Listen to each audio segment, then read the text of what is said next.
Welcome to Make and Decorate, a podcast for makers who love to sew, quilt, and decorate.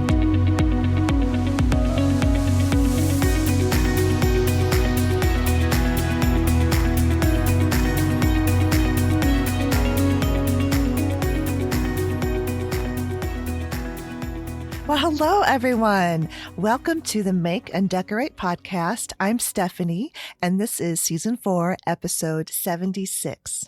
And happy November. We are at the start of another month and almost to the end of 2021, which is a little hard to believe, but I think that it just happens to us every year. We just are, so busy. And all of a sudden, when it gets to this time of year, it gets even crazier because we're have all these holidays and preparations with Thanksgiving and gifts and all of that stuff. So then from here on out, it just becomes a total blur. So hopefully, you will take some time to just breathe during the holiday season and enjoy it. I'm really excited about today's episode, and it is a long conversation that I have with my guest, Jess Zeigler of the Longarm League.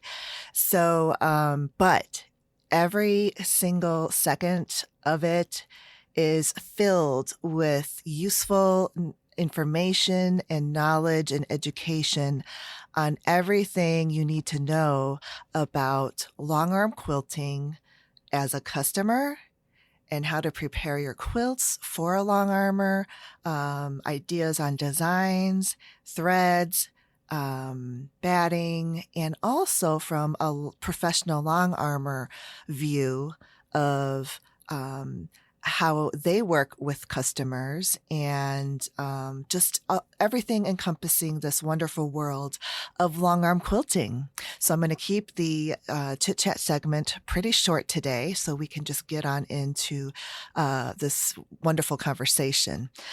So just first, real quickly, I'll get you up to date on a couple of things.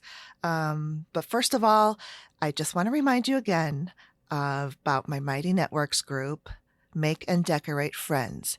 It is like a Facebook group, pretty similar, but on a different platform called Mighty Networks. And it's a private group. There's no ads, algorithms, or anything. It's just the members of the group. And we're there just to chat with each other, ask questions, and show everything that we're making. Not just quilting, but anything crafty, or gardening or anything, decorating. So check it out, Mighty Networks, and it has an app for your phone if you like, or you can access it on the desktop. Make and Decorate Friends, and it's free, completely free. Okay, so just to catch you up on, I guess, what's the making and decorating over here. Not a lot of quilting going on right now, but that definitely is going to change. I finished up my tablecloth commission project. That was huge. They were large tablecloths, and the first one was fine. Not a problem, but it was the second one that was super challenging and took lots and lots of hours to complete. And I completed it, and I'm very happy with how it turned out. I spent painstakingly, long times on this, paying attention to every little detail, because it really does have to be perfect when you're making something for someone else. Making something that you are being paid for.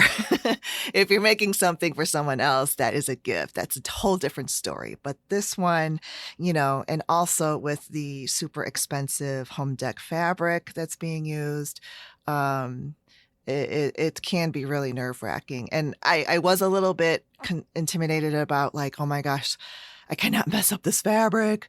But, I've been working with these types of fabrics now for a few years, making things. So now I'm kind of like, it's fabric. Get over it. You know how to do this stuff. So just start cutting and sewing. Um, but yeah, so I was really happy though. The big design detail on this was this big 3-inch bias banding with a check fabric. Check fabrics are super hard to pattern match. And, working on the bias too is challenging, but also it had mitered corners.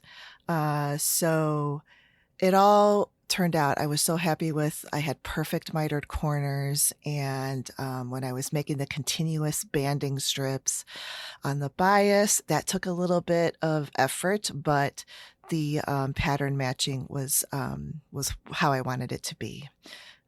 So anyway, so glad that's over. And now I can continue on other things that have to be done. So, in addition to that, I did do another small sewing project. It was a gift for my patron.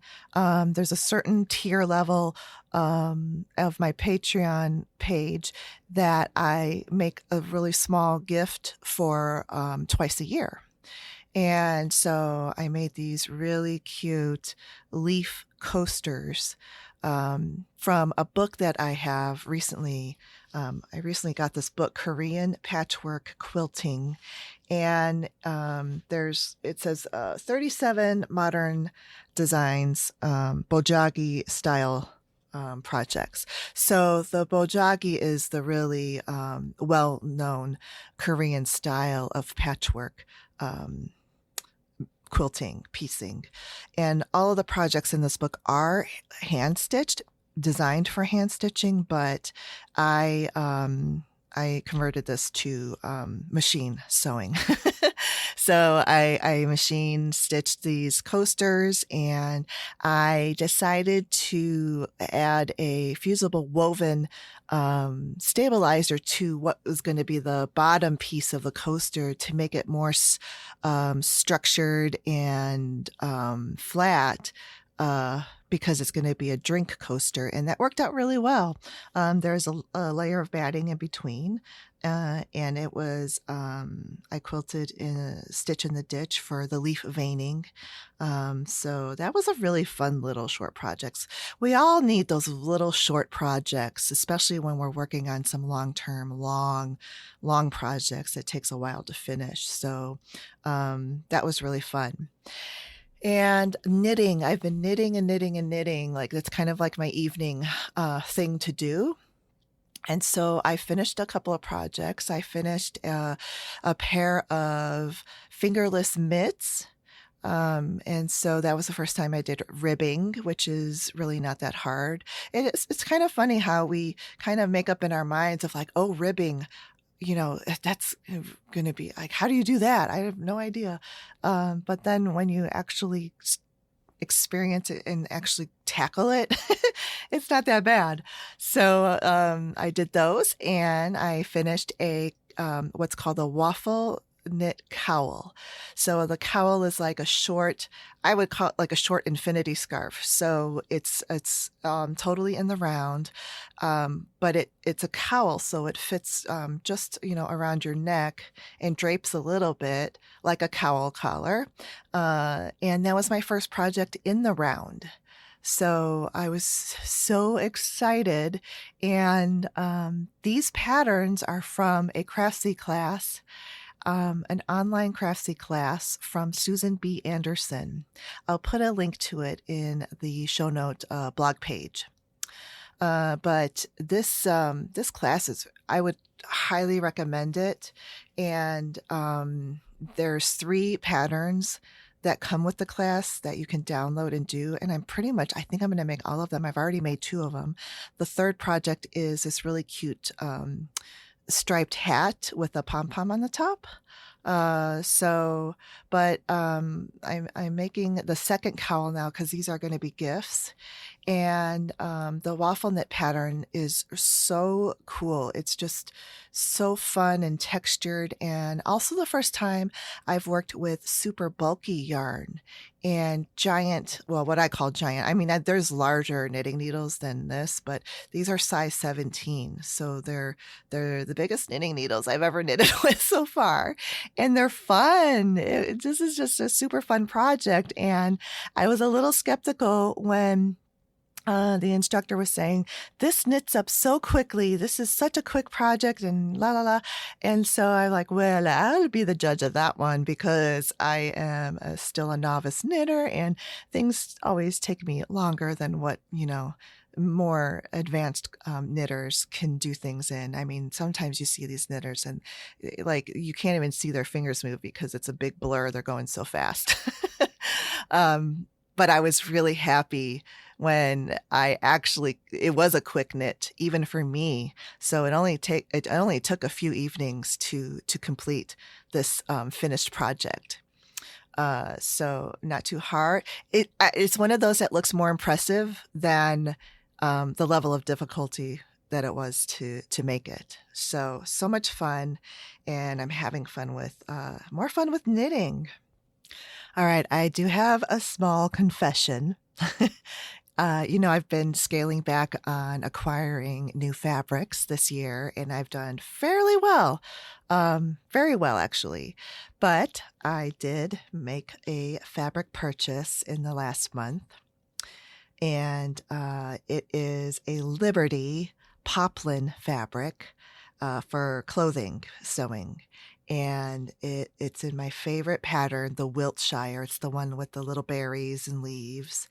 And it has this really beautiful different shades of corals, and it's on top of a charcoal background. So it's so pretty, and I've never seen the poplin fabric before or have tried it. And so when I got it, it felt really similar to Tana Lawn, just a little more crisp, and not as thin, but the same amount of like silky smoothness. It's just so beautiful. So, and I do have a plan of what to do with this fabric. So I am going to make the Harrison shirt. It's a button-down long sleeve shirt pattern by Cashmerette. So when I can carve out some time to sew that for myself, I'm going to do it. I'm going to keep this fabric out in the open, so I have to see it all the time and get re-excited about sewing it into a really pretty piece of clothing. So yeah, that's about it. So before we get into the conversation, there is a promo code for Jess's online shop at the longarmleague.com, and it is for a digital pantograph purchase. So the promo code is MD, as in make decorate. So it's MD2021, and you'll get 50% off of a digital pantograph design. So be sure to check it out. All of the links will be on the podcast page and in the show notes. Okay, so here we are, my conversation with Jess Zeigler of the Longarm League. My guest today is Jess Zeigler, the founder of the Longarm League, which is a membership group of professional longarm quilters. And in addition to running this Longarm League, Jess designs patterns and designs pantograph designs. She was a former podcast host of American Patchwork and Quilting and is a magazine contributor. So welcome to Make and Decorate, Jess. Thank you so much for having me. I'm happy to be here. I'm so happy to meet you. And I have to give a shout out to one of my listeners, Barbara Parker. She uses a long armor in the Long Arm League. And she said, Nice. this would be a great, guest for your show. So I was like, oh, let me find out more about this because I didn't know about it. So thank you to Oh, Barbara. Yeah. yes. Thanks, Barbara. Yes. Yes. So, let's just first talk about where you're located. Sure. Yeah. I'm in central Iowa, so we're not too far. We're You're a not. Midwest gal. I'm in Chicago. Yeah, my sister Yeah. lives in Dubuque. So, Oh, nice. good. So you're in Iowa, and let's talk about your life before long arming because I've read up, about you, and long arming came a little bit after you started quilting. So talk about Yes. that. Yeah. So I have a story that's like a lot of other women who, we have babies for the first time, or maybe not for the first time, but we start making baby quilts for friends. And I had a corporate job that I quit and after having my first kid. And I just found myself at home and wanting a creative outlet. And it's really wild. My sister, who's a couple years younger than me, took a quilting class in high school, which I just feel like is so rural Iowa, and I love it so much. But they did Eleanor Burns. I haven't thought about this for a while, but like where you rip the strips off and make a log cabin quilt. Uh-huh. And so she gave a quilt to us for our wedding. And I really loved and I've been raised around quilts. And I thought, what a perfect thing at this stage of my life to be able to kind of explore what that might be and look like and what it might entail to make one for myself. And I remember being sort of overwhelmed at the beginning, just with all the materials, like the cutting mats, the rotary ruler, rotary cutter, the sewing machine, all the pins. Like when you're first getting set up for your first quilt, it's like, oh my gosh, this is so expensive. And it kind of is. I mean, there could be that barrier to entry, certainly, if it's something that you just want to try out. Right. But, all those things are built to last, and it's, you can just continue to make quilts and still have all your materials and startup stuff ready. So I think that also was inspiring to me to just continue on. And like, I have all the stuff now, like, where else can I go? What can I do? What can I explore? So that was in 2005. And then I took my first sort of official quilting class in person, in that fall. And that's when I first heard the term long arm. And everybody in the class was like talking about long arm, and I just pretended I knew what it was. And then I really started looking into it more, and there was a person in town here where I live that was next door with my in-laws, and she invited me to come see her studio and stuff. And I was like, oh my gosh, this is like next level. I don't believe these machines I was just, my mind was blown. But in the house that we lived in to begin with, there was just no space anywhere. Like I couldn't even take over a living room. We didn't have any space for a machine like that. And so it really didn't become in the meanwhile, I'm quilting, loving it, like exploring everything there is about quilting. But it really didn't become a reality or an option until we moved to our next house. And that was, I ended up getting my first and only long arm in 2012. So at that point, I had been quilting for such a long time. I mean, a long enough time, and was like sick of basting on the floor kind of a thing. And but I really liked the quilting process in itself. I loved adding the texture and the extra like design element or almost layer of the quilt by the design of the quilting.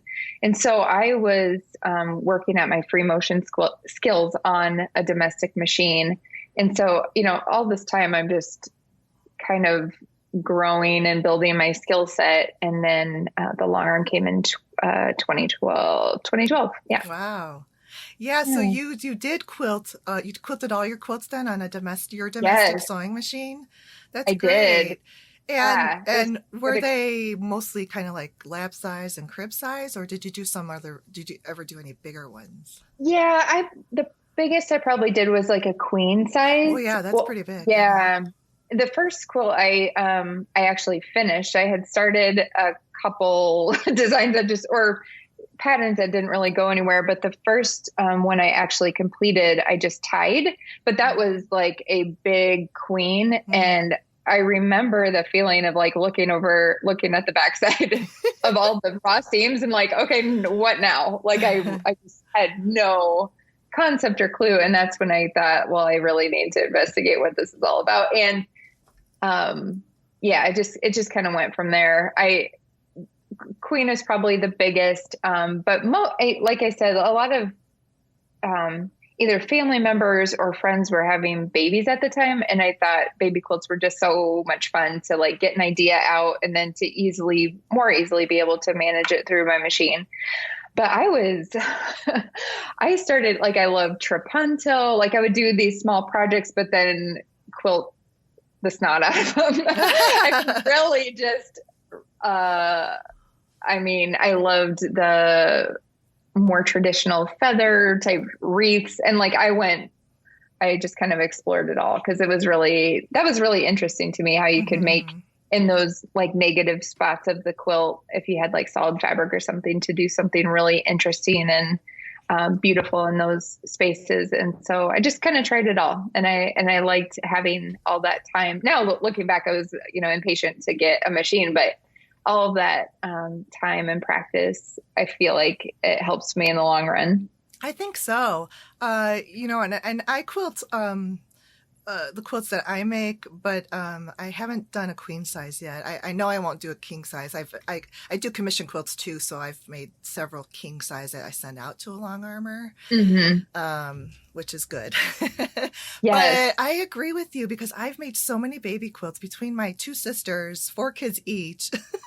Oh yeah. And other, you have friends and everybody else, so they're the perfect size to really just like practice stuff and learn, and it looks impressive, and then you could tell yourself it's a baby quilt. The baby's not going to care if there's Right. mistakes in there, and Absolutely. yeah. So I agree. I think that's really really fun and cool, and I think that what you said too is pretty key. And I think where, some people just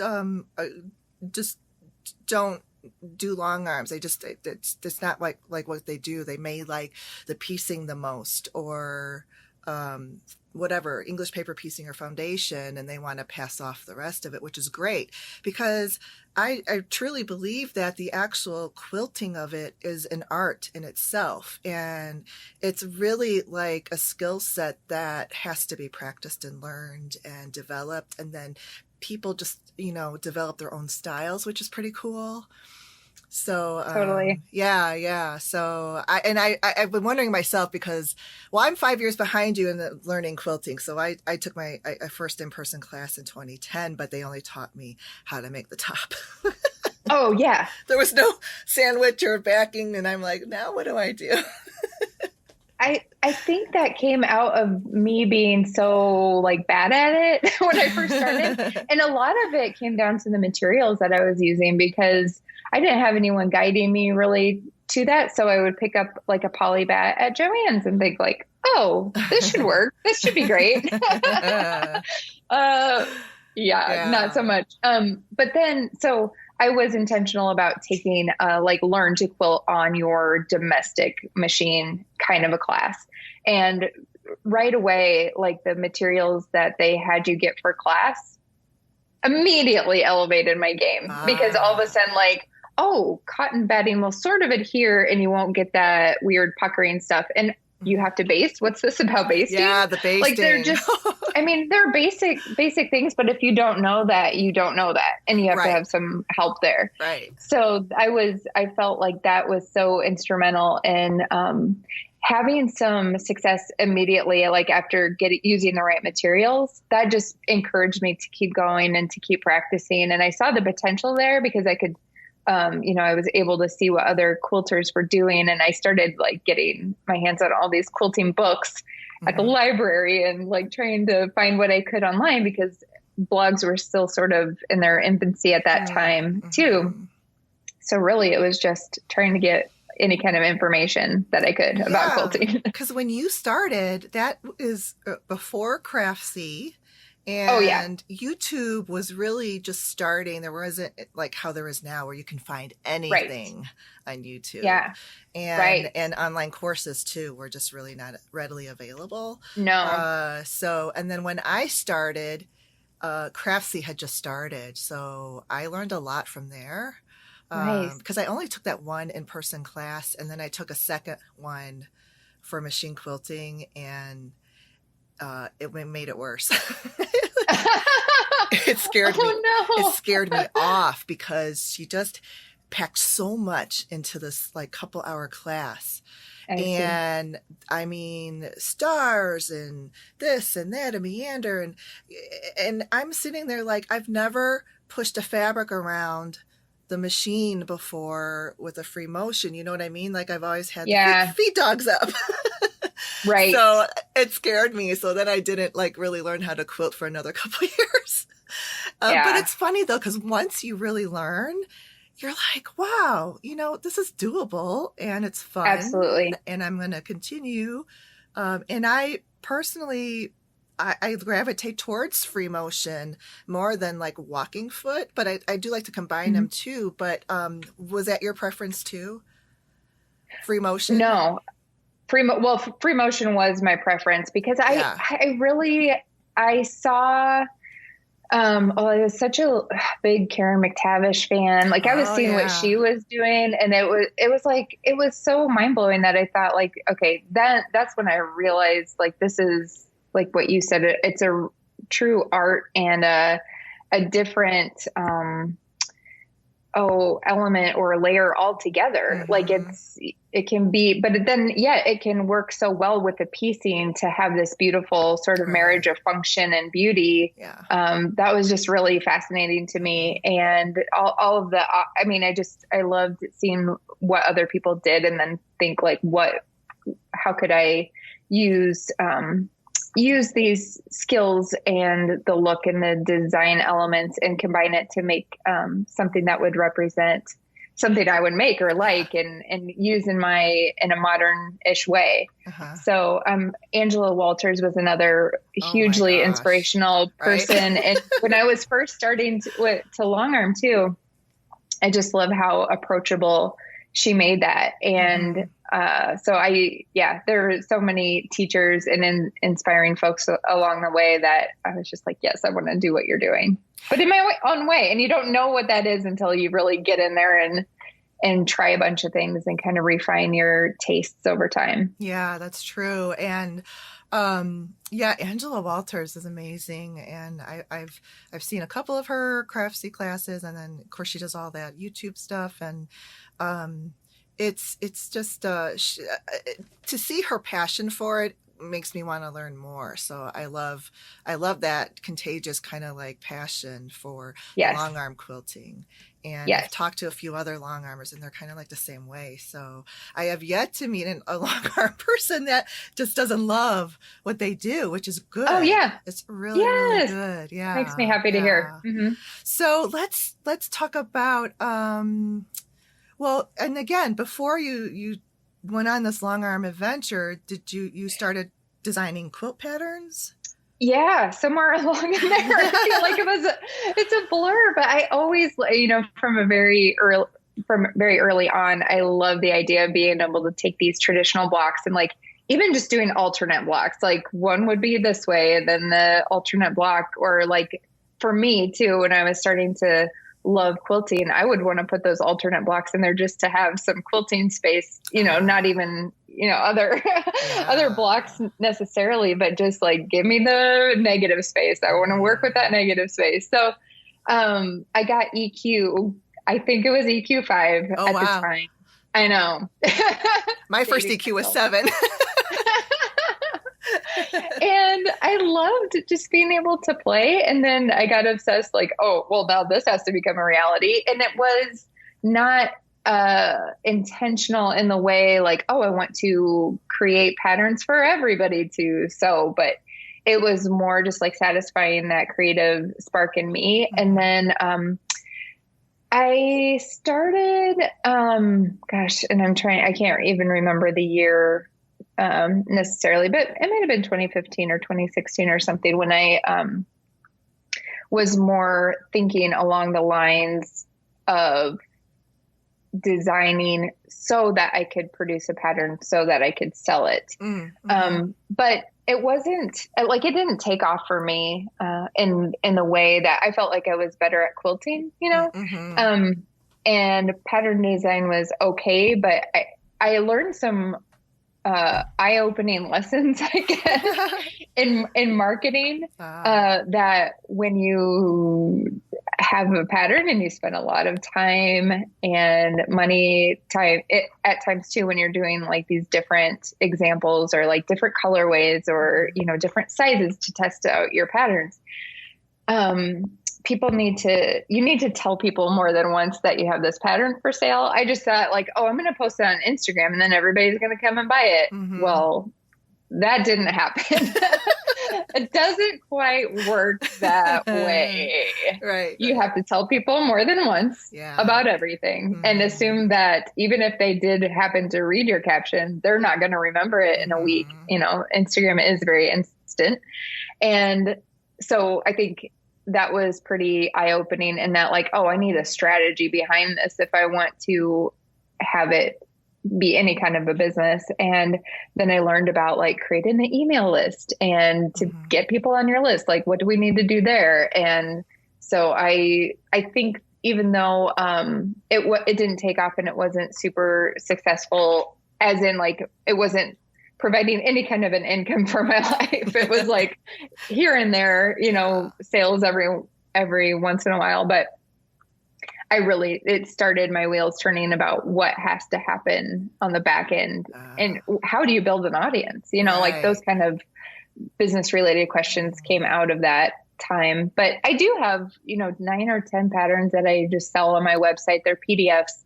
Nice. The last time I released any pattern was probably 2017, 2018. It's not something that I actively pursue or market. Like I try once a year to like do a sale because they're the same patterns, you know, but they're there and I figure I might as well promote these. I can do that once a year, you know, so it's not. Yeah, I think that's great. And you're right. It is so, because I've been trying to design patterns myself and it's just like, it is so much work and you do have to test it and you're doing the expense of investing in the fabrics and the different, you know, options and then the marketing, you're so right about that. And it doesn't provide an income, not necessarily for all the work that you invest into it. But I think that because you did invest all that and you have those patterns that I would definitely have them in my shop for sale all the time. And I think too that you mentioned that you design with quilting in mind with those patterns. And I think that's a good marketing point of that. If you're learning Longarm, check out my patterns because they're designed with negative space that you can, you know, easily quilt. Some of them aren't, you know, it was just kind of what floated my boat at the time. But you're right. Like I was very intentional about some of those to create an alternate to like give maximum negative space because that's just something that I really liked. That's what I think a lot of Longarm quilters love is that negative space. Yes, let me play. When we do so much work, but it's on a really busy print fabric, you can't see it. Right. So might as well you know, be strategic in that. Yeah. So, a couple more things. Did your magazine contribution and your podcast experience come before or after you started long arming? After. Okay. So then So let's get into the yeah. long arming first then. And then Oh, sure. when it's appropriate, you can just pipe in any time and talk about those Okay. two things too. So Okay. yeah, let's talk about 2012 and you got your long arm. Yeah. So I was a quilt shop in town, our only quilt shop. The owner, Jackie, was so like, she knew how much I loved quilting on my domestic. And she's like, I would love to just come into my shop. I'll train you how to use it's just a Gamel Classic without any kind of computerization or anything. But she paid me and taught me how to use her machine so that I could do and finish some quilt shop samples for her. And predictably, I loved it. It was only a few, I would say weeks that I felt, I mean, I was still learning stuff all the time, but I felt comfortable enough to just like, yeah, I'm going to do a shop sample for you. And that was practice. And then with my work being in her shop, then a lot of customers were coming in and saying, okay, who's doing your quilting? And then for a while I was doing quilting for the shop, and she would pay me for finishing those for her customers. And then at the time my kids were little, Mm-hmm. and so I was only able to get over to her shop like when the kids were like in the evening after my husband had come home from work, or if I could find a sitter or something. And I thought, well, this is not sustainable. Like I'm gonna need my own machine. Yeah.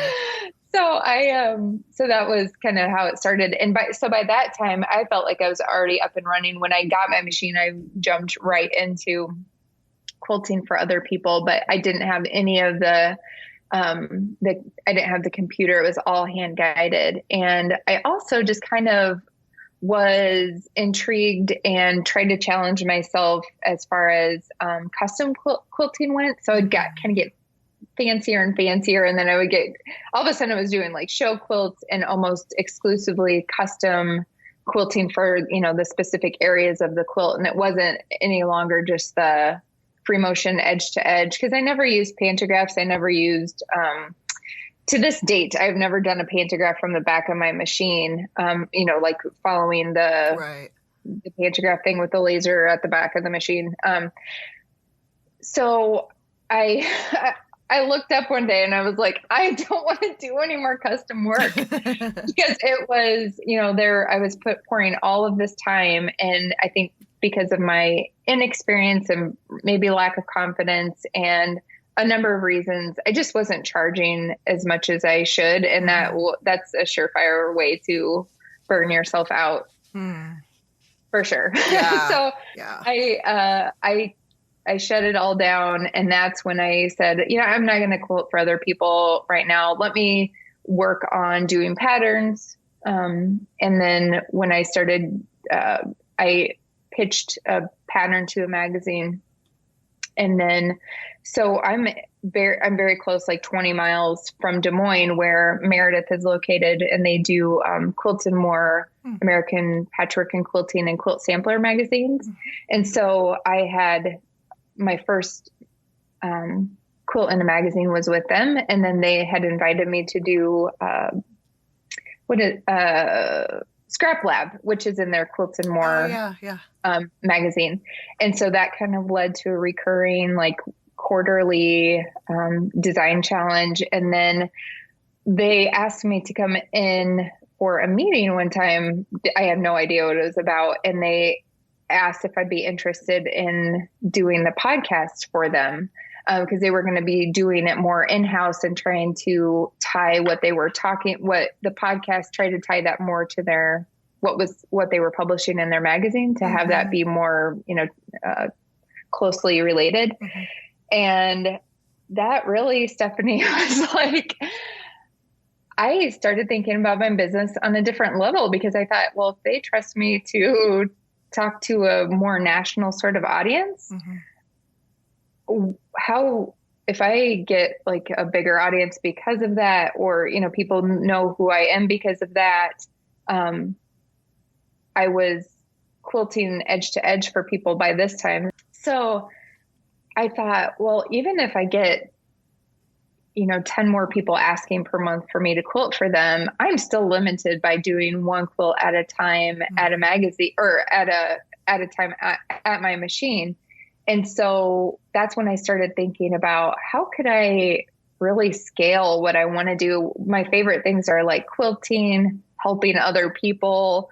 Um, how could I put out this information where many people could benefit at the same time, and it wasn't me having one-off conversations, which was happening a lot in like social media and Instagram direct messages, like fielding a lot of questions about how I was quilting, and all that stuff kind of happened at the same time. And the membership is really what came out of that, those thoughts and that, you know, so I want to say experimentation a little bit, because I had started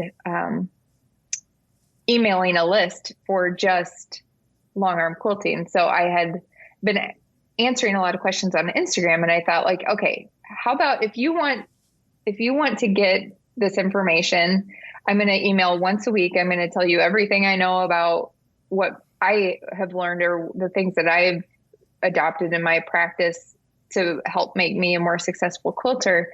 If you want to hear all of, all the behind the scenes stuff, sign up for this email list. And then, a little over 2 years ago, I started emailing this list every week, just trying to give as much valuable information as I could. And that list grew really quickly. And then, it was around this time 2 years ago that I thought, okay, if anybody wants to like formalize this relationship and do some sort of a membership, like I'm gonna start this thing. And we didn't have a name, we didn't have anything. And like 2 days before we launched, I think is when we got it was a very tight timeline. I don't even know if it was a week before Longarm League was suggested as a name. And I was like, yes, that's my name. That's what we're going to be.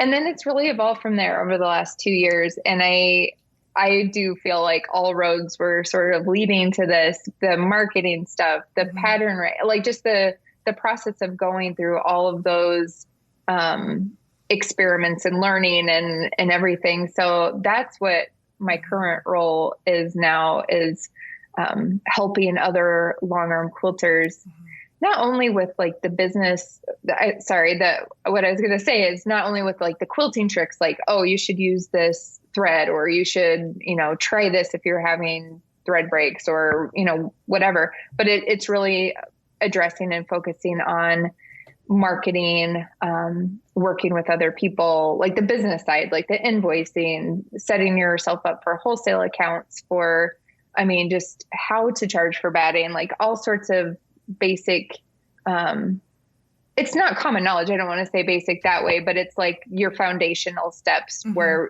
you have to make decisions at the beginning of how you're going to run this business. And so that's what I say we, because my husband is working with me now. He started working with me at the beginning of January of this year. Oh, and so wow, now nice. it's a we, where before Yeah. it was me, but now it's a we. So that's what we're up to. Yeah, you were taking this path of just naturally leading you to that point, which is pretty cool. And I think that also long arming, to me, I think is just a newer business and a newer art, because in the past, long arms were not, accessible to people to just go out and buy and purchase. You know what I mean? So Truly. yeah, and I was really excited to learn about Longarm League, and you just launched this in 2019, so it is fairly Yeah. new, but you have what, over 200 professional members now? That's really Yes. good. Yep. Yeah. Yeah. I'm happy with whoever wants to Yeah. be a part of this. I'm thrilled if anybody, joins and wants to be. It's a Yeah. lovely community. And I think because you had so many DMs from people who were trying to, make their way into their long arming business, definitely showed a need for the Long Arm League. And I myself like have this dream of, eventually getting this long arm and for it to maybe possibly be a business, in the future. But just, it, it's just, it is an investment. For sure. Yeah, yeah. And so when I'm ready, I think I'm going to definitely kind of do that because similar to you, I love the free motion part of the quilting and I love thinking about the designs. And I think I have a ways to go in, like practicing that more on my domestic machine too. So I'm trying to be patient. Yeah, it Yeah. just takes so much time and practice. Yeah. Yeah. And that's what the thing you said about it changing a lot. Like, I feel like it's a different, I mean, there's all sorts of different ways that you could go with it. You could, be a free motion quilter with the long arm. The niche that I'm sort of in right now is a lot of computerized, which I never foresaw myself doing just when I got the long arm to begin with, because it was a good 5 years before I added the computer to mine. And so at the beginning, I never imagined that I would be doing digital designs. And so there's so many possibilities and options and opportunities for that artwork and the designs to just be, I mean, I never thought I would be designing pantographs either, but like when you start using a lot of other people's, then you think like, oh, well, I wonder what would happen if I try this or do this. So that's been a pretty natural progression too. Okay. Yeah. Let's talk about pantographs because Okay. I kind of know what they are. They're sort of like a template type of a thing where computerized into the long arm that just it kind of like a Cricut or Silhouette where you put the pen in there and then it just draws your design. Well, this stitches your design on the quilt, right? Is that? Yes. So yeah, and I don't know if the word pantograph, like I don't really know what it means. Is that okay to say? Yes. So what I think of it is it's a repeating design that doesn't care what's on your quilt top because it's just going to repeat that Right. segment of a design over and over again. So a lot of times, and this is funny / embarrassing that I thought I was going to just last week sit down and write a blog post about how all the different digital designs or even pantographs, like how they're categorized, because some of them, you hear E2E as edge to edge. Right. There's P2P, which means point to point. There's B2B, which means border to border. Oh. And I was starting to write and then finding kind of conflicting and confusing information. And like, how about I don't write about this because I'm not exactly sure how all of them differ, because I think technically you could have a P2P design and also that is an edge to edge. Like, so I think that sometimes the descriptors, they can fall into two different categories, but yeah. Essentially when I think of a pantograph, and it can be a paper pantograph that you roll out on the back table of your long arm and just like trace it with a laser, but you're not really seeing or caring or paying attention to where the needle is going on the quilt. So like, it's not area specific at all. It's like you're taking a stamp and like stamping all across the paper or something like that. Something similar to that. So yeah, they very commonly people were using pantographs before computerized quilting became, so popular. They were buying these huge rolls of paper that had the design on them and then just following a laser light or some kind of a thing from the back of the machine and then just quilting on the quilt regardless of the area. Okay. But now I refer to them as pantographs in a digital sense because whatever computer you have, and there's several different types on the market, just like there are a lot of different long arm brands on the market. They'll all vary a little bit with the terminology, but that it's sort of a tiled or repeated design that will go all across the quilt. Okay. Does that seem to be a common type of quilting that people will send their quilts in to have done? I think it's a Yeah, little bit more affordable too, because exactly. custom, I think, would be, labor intensive because you are like literally designing the pattern on the Yes. quilt manually, like you're moving Yeah. the needle. Yeah. Yeah. And I mean, there's so much custom work just requires so much more in every single Mm-hmm. part, like to Yeah. design and to think of the motifs that you're going to use in every single part and how they might work Right. together. Right. And then, yes, your body is there kind of hunched over the frame, actually doing the quilting. And there are custom quilters who will incorporate digital components too, because digital quilting can also, you can do like a block based, like the designers will design, a motif just to put in like a 12-inch block. Like Okay. that's something that happens too. So you can have custom quilting that's totally hand guided. You can have it be totally digital. I mean, there's That's a lot cool. of leeway. Yeah, you And some people do both. kind of combine them and have certain parts of the Yes. quilt digitally quilted, and then in certain Yes. areas you can just choose to hand quilt that or free motion that one part. Yes. Yeah, Yep. and then it makes it really Yeah. look super custom.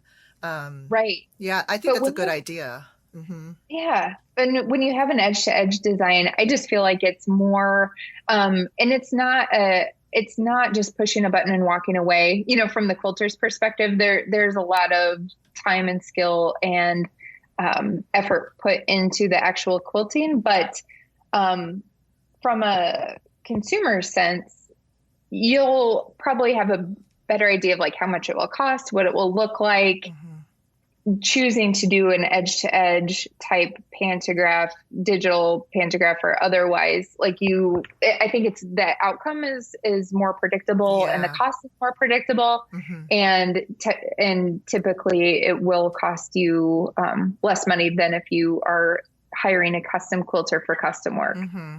Yeah, Yeah. and I find custom quilters are harder to find than the edge Yes. to edge, but I also understand probably because it's just like me, like with my interior design experience, when you're working with a person who is investing in personal things for their home, um, you know, they may or may not like what you do, and Yes, you have to absolutely. interpret what they're telling you that they want, and it's very personal. So anything can come back at you with the work you Absolutely. do, even though your work could be absolutely gorgeous. Yeah, so there's a lot of listening involved, and I think there has to be the right customer to do that for, because they have to Right. be willing to release some control to the designer, and there has to be a trust level there. So I think it's a very specific market. I agree. I totally agree. And that is, when you're talking about that in my mind, I'm thinking, well, Instagram has also changed the game for sure for me. And not only Instagram, like I'm sure this is happening on Facebook too. I'm just not on Facebook as much, but I felt like using social media changed my client base. Mm. I mean, all of a sudden you can kind of look through somebody's feed and see the style of quilting they do. You can see kind of the scale they use. You can see the designs that they're choosing to pair with the top. And sometimes, Mhm. as quilters, we don't have those, that we are not making those decisions, but a lot of times we are. Somebody could come to me and say, like, I want this exact design with this thread at this sort of scale. And Mhm. it's not necessarily reflective of what I would do. But a Right. lot of times when you work with people, they'll ask you for your opinions, or I would like to give, a handful of suggestions of designs that I think would really complement their top well, Mhm. and then kind of work from there. But like at the very beginning of my like custom quilting or free motion quilting business, they were only local people. And if you happen to see my quilting either at the shop or at a guild meeting or at a quilt shop gathering or something like that, that's the only really way that you could see, okay, I like her work, but what is she going to do with my quilt? Now I think that you can sort of shop for a quilter based on what they've done in the past by like what they're posting on social media and, going on their websites to see examples of past work. Yeah, Instagram has really become an online portfolio for people to see. Absolutely. Yeah. 100%. Yep. Just as impactful as a website I would agree. be. Yeah, absolutely. So, well, okay. So, another thing I wanted to mention, I thought about this when you were talking about the time with the custom, and I'm thinking about thread color changes because sometimes, when I quilt the quilts on the machine, I will I'll change out the threads, if I want them to recede and blend in, or if I want them to contrast. And I think what I think about of standard like long arm service of, let's say, computerized edge to edge, it's going to be done in like a neutral color, one color thread throughout the Yes. quilt. Because if I wanted colors changed, then that's a lot more work. Totally. Yes. 100. Yes, you're right. Yeah, that's the thing. So it does become difficult with high contrast quilts to choose the right thread. And I hate to put too much importance on this because I was kind of like, I kind of had not a flippant attitude, but, you worked with people who would just, trust you to pick the right thread. And then there were some who like wanted to either send you the exact spool that they wanted you to use, or do like color card matching and stuff like that.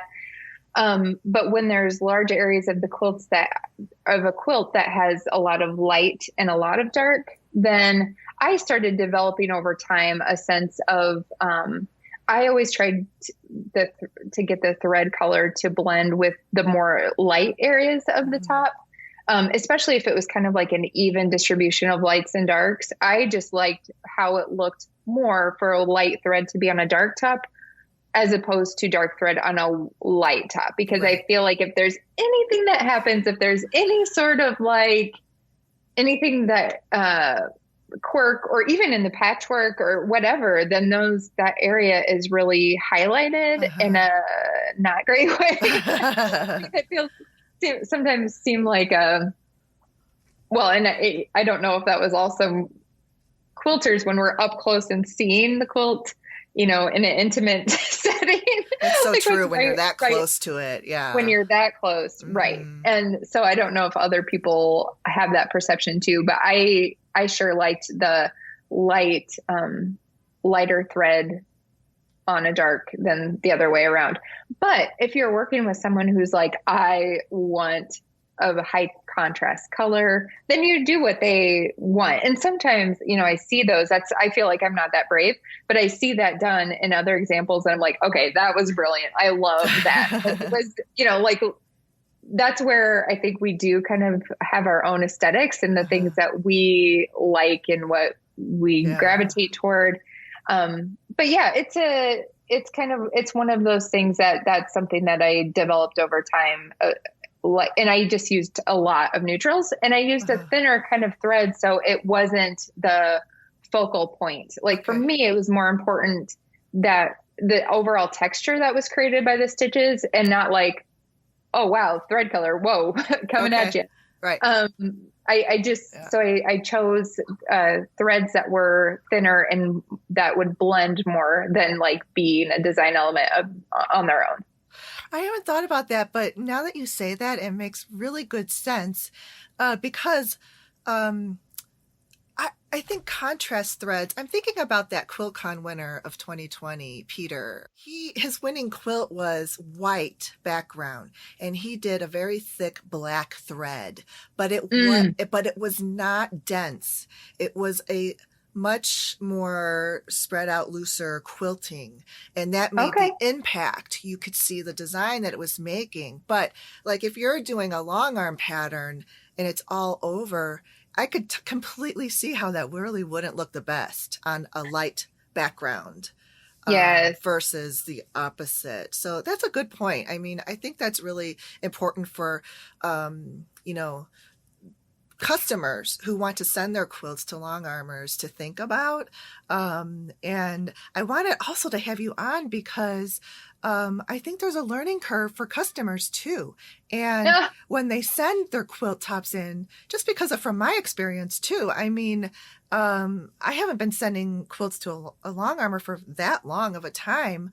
And I have had a definite learning curve. I've had some really bad experiences and I had a great experience. And it all depends on the individual long arm quilter. But this is just my opinion, Sure.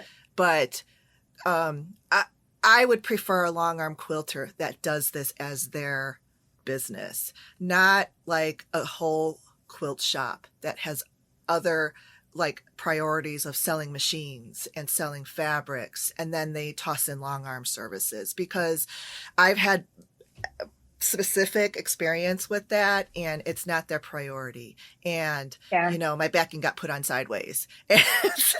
And then I was expected to know everything.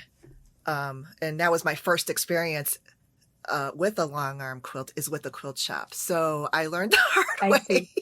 But I think that's a growing trend too, because I do not remember this 15 years ago that all the shops had their own machines. I know the one that I started with, she was only doing it to finish her own quilts as samples and never introduced it as a service. Uh-huh. But I can't remember the conversation I was having recently. But it was like, these shops are missing out on an opportunity for a new revenue stream if they don't have I think just times are tough and people want to, capitalize on. Here's the thing too, like when somebody is dropping off, I always like to work with my local quilt shop, because whenever people would drop off or pick up, it would be a chance to stop in the quilt shop. And so that would be good for them if somebody needed to pick something up, or the fat quarter display was just so irresistible, but I totally get the idea of a shop wanting to provide services, because you're capitalizing on a lot of foot traffic anyway. If you're selling all these, like what you said, I mean, from a business perspective, but also you're right in that they have a lot of different things going on, and the person that they hire to run the machine might not be, either experienced enough or like doing business under your own name or your own business, I think can maybe change the energy too. Yeah, I agree. And it's just definitely like a case by case. Like I'm not saying a blanket statement that all quilt shops are going to be like this, but this particular one was, and I just noticed. I just was like, their focus is not really on this, and so I need to find someone that loves doing what they're doing and doesn't expect me to know everything, and they just want an in and out, because I am a designer and I like to do some custom quilt designs, and I had customers that they were willing to pay for that, so you would think that would be an incentive. The budget's there, so take this project. Right. But no, yeah. So, but I, on me too, like I also learned that, I have to really learn about what I have to do to submit a quilt to a Long Armor. So, I mean, I don't think that we should know everything about the actual like computerized designs, but I think we should know, like how to, have the backing prepared, how to have the top prepared, that sort of thing. And just sort of like that. And then, when you get to know the long arm, Long Armor or the store, or whatever you're getting this done at, you learn about the threads they use, the battings and all that stuff. So, but it can be super intimidating to like someone who's bringing their quilt brand new, their quilt top. So. Oh, I agree. And when that would be the, when we were talking about Instagram and that is like takes the place of a website, I still like when people come into the league or do rookie season with us, which is when you're first starting to set up your business. I think it's really important still to have a website, because the social media might bring someone in or get somebody's attention. But if you can provide here's the step-by-step to working with me, that can remove a lot Mm-hmm. of fears and barriers Yes. from someone who maybe hasn't sent a quilt in before Right. or worked with somebody else, like to Yeah. kind of to say like this is how we do it, and to give a step-by-step approach, and know that we'll ask you the questions that we need, and hopefully just helps customers feel more comfortable in the process, especially if Mm-hmm. they don't have a lot of experience. Because you're right, like, Yeah. and I say this all the time to the membership and to anybody who will listen, but one of the beautiful things about having a long arm business is you can do it any way that you want to do it. And I think there's a lot of freedom and variety. And if you want to do it, if you want to do 2 quilts a weekend because you work a full-time job or whatever, but that's kind of the beauty of the work that you want to take on, the time you want invested. It's a good place to put that information on a website so that people, know how you work, what you offer, and Yeah. know that you'll take care of them when they reach out. Yeah. I definitely agree with that. And it also gives customers, because a lot of people don't have that visual, like they can't see what that's going to look like on their quilt. And when they just see like a pattern like on your computer screen, but it's Uh-huh. not showing the entire repeat, it's not showing the scale, Yeah. then they might get something that they're like, oh my gosh, this is way too small, or this is way too big, or whatever. And that's the Instagram and your website. And if someone sees like, oh, I love that. Like I've got your website up just in my background. So there's like kind Hmm. of like this orange peel or flowery design on there. I can see the scale, and Hmm. I can see the density and stuff like that. So I mean, I could feel confident saying, yeah, I would like that done on my quilt. Yeah, pictures are so great Aren't for that they? because Yeah. it's hard to say a dense, medium, or a loose quilting. That's up Mm-hmm. for interpretation. Mm-hmm. No two people might have the exact same thing in mind. But when you Right. can start with this is what I like, and here's a photo of it, that's so helpful to all parties. Yeah. And I'll say it here too. I'm just wishing it into the universe that I think that if there is a app developer or something that would have an easy way to overlay a repeated pantograph onto a top. And there are Mm-hmm. ways for quilters to do this, but it takes a lot of steps. Some people bring it into EQ8, and some people can do it with their software, but it just takes a lot of steps. I think if there's an easy way to tile, and Urban Elements does do this.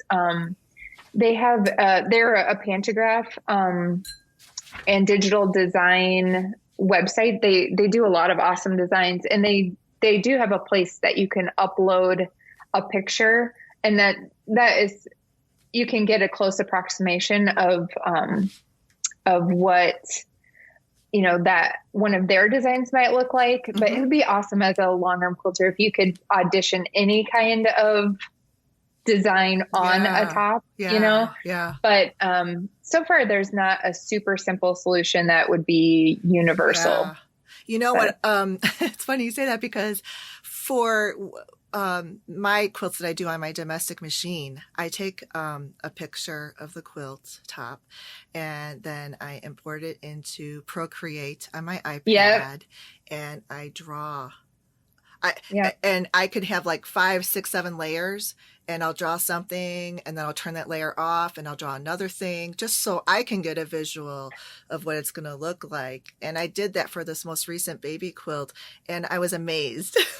My quilting turned out exactly what like the Procreate looked ah, like. It was so cool, because I did like that's these awesome. little like ribbony things on a border, and I just hearts around the inner border, and yeah, it was a lot of fun. So I wonder if Procreate is a really easy tool that even customers, just to get an idea, and they can even like export that picture and email it to their long arm person.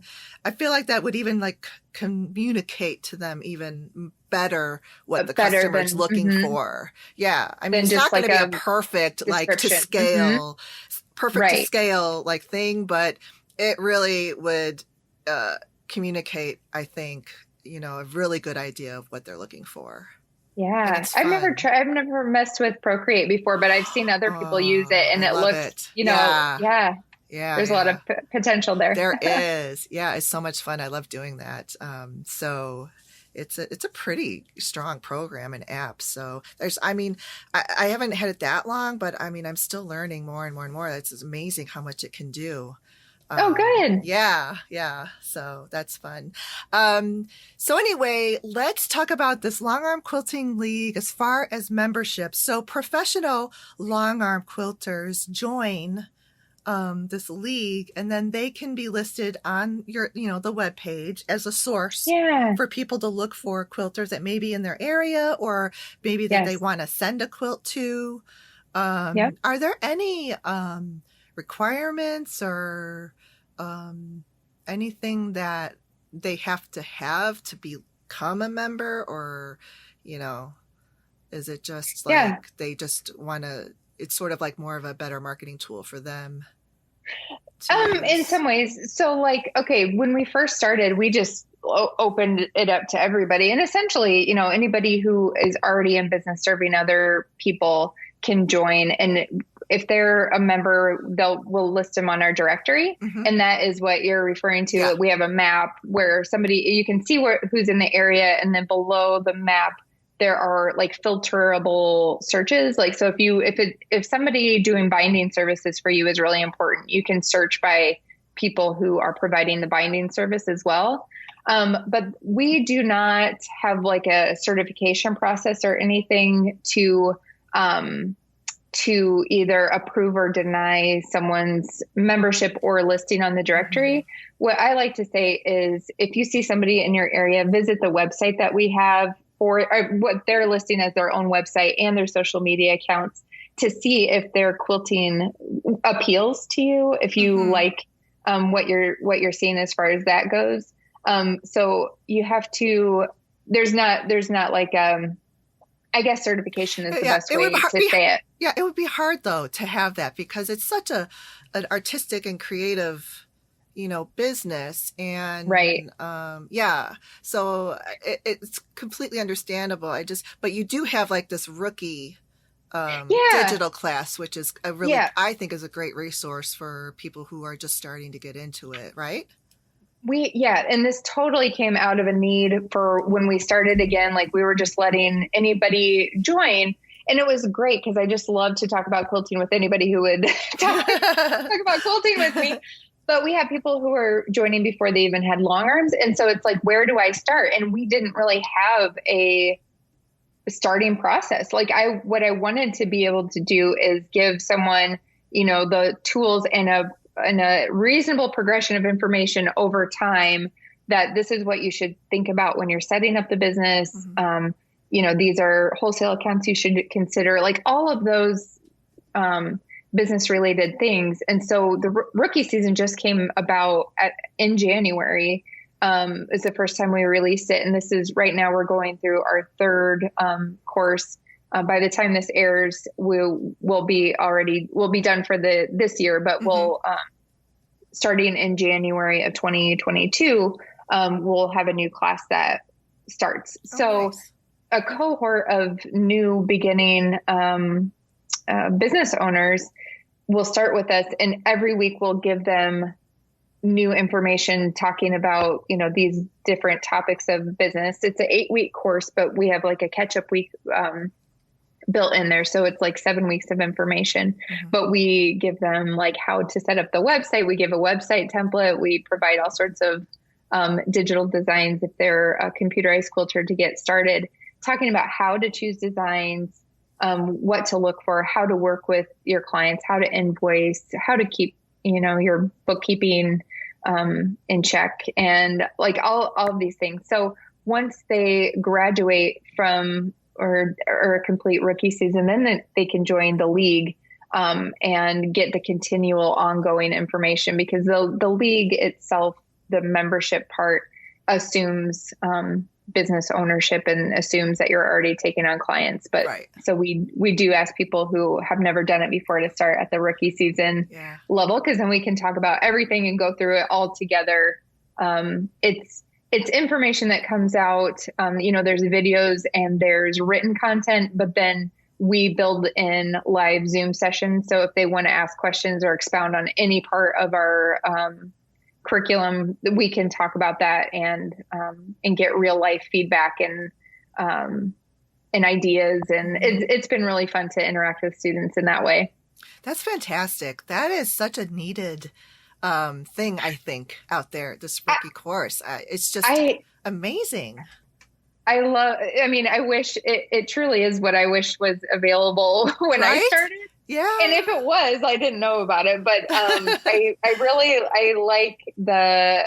love the camaraderie, that comes with other people just loving quilting and wanting to do this for a job. And just to connect with all the students has been super fun and rewarding to me, and to see what they go on to do also is really fun. And it benefits both sides. It benefits, the professionals providing this service, but it also benefits us customers as well, with education and a place where we can search for professional long armor too. And yes, I think it's wonderful. I'm really so glad that my listener told me about you, because it's amazing. I was so excited leading up to this chat. Yeah. And you have just such a wealth of experience and information.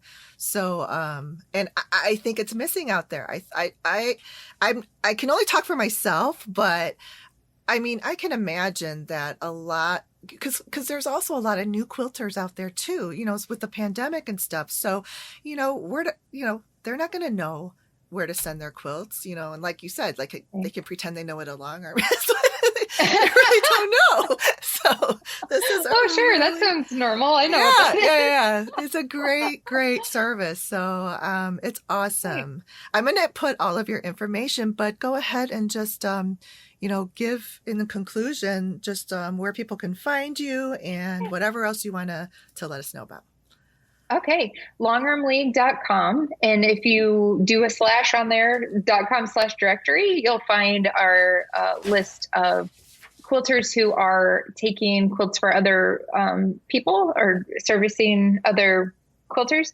So, and that is another thing where if someone's not comfortable yet enough to be listed publicly, then they don't include their information in the directory. And so we have lots of members who just, for one reason or another, some are just so busy and don't want more work that they choose not to be listed. It's not a have to kind of thing. It's just another resource for people to find long arm quilters. So if you are a piecer, we like to call you piecers because piecers. it kind of gets confusing because we're all quilters, but I know it is actual quilters. That quilting word is just a very all-encompassing thing for different things. So right, and then we're also on Instagram at Longarm League. Ah, yes, so, Instagram. Yeah, at Longarm League. Great, and. You brought up a good point, because some long arm quilters maybe have a ton on their plate right now. Yes. So they are not going to take new projects. And we're just getting to the point of the year where I think people should start thinking about getting their quilt tops in if they're gifting stuff for the holidays, right? Yes, absolutely. Yeah. Absolutely. Yep. Yeah. This is a great time to start contacting your quilter if you want something done. Yeah, because I mean, it just there's always that crunch, and it's similar to just even with the interior design, like even like this point of the year starting to get close to, people should have really have started their project. Like if they wanted to entertain for Thanksgiving or whatever, and they wanted new dining furniture, then they should have already ordered it by now. Because the pandemic really has added a ton of time. Like things are taking twice as long to come in. Yes. And I know it's quite funny to think about that that you would have to order something this far in advance, but you kind of have to think that way now. Right. With almost everything, not just interior design or, your long arm quilting, but almost everything. It's crazy, Oh yeah. Because we're so used to getting stuff like immediately in an It's instant true. thing, but now it's kind of reverted a little bit back to how it used to be. Yeah. And we had a very, earlier this year, especially the sourcing batting was a very difficult thing. And I think they're mostly caught up by now. But you just never know. I mean, you just never know. But yeah. Mm-hmm. Yeah, true. So true. All right. Well, thank you so much for coming onto my show. I had a great time chatting with you, and definitely we'll have to have you back on too. I love that. Thanks for asking me. This has been fun. All right. Thanks so much. Bye-bye. Yep. Bye. If you would like a bonus episode every month, become a patron and support the Make and Decorate podcast show at my Patreon page, Make and Decorate. For extended show notes with links and photos to what we've talked about, visit my podcast blog at makeanddecorate.com. And remember to take some time for yourself to be creative.